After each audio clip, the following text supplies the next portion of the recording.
বৌমা, হ্যাঁ মা। সবজিগুলো তাড়াতাড়ি বানাও। এতক্ষণ লাগে? কখন রান্না করবা? এইটা কি করছো? মা, আমি আবার গান না শুনলে তাড়াতাড়ি কাজ করতে পারি না। এখনকার সব অদ্ভুত, গান না শুনে কাজ করতে পারে না।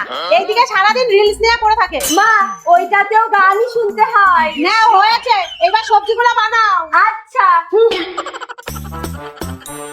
বড় বৌমা, বড় বৌমা, এইটা আবার কোথায় গেল?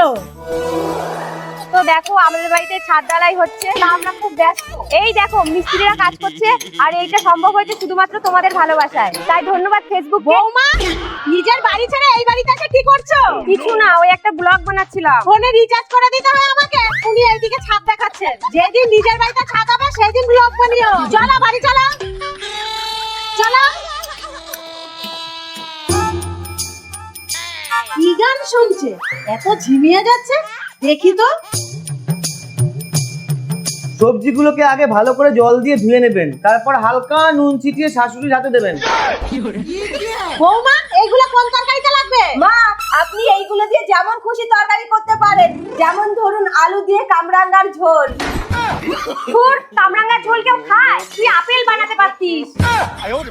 कैसे कैसे लोग रहते हैं यार यहाँ पर।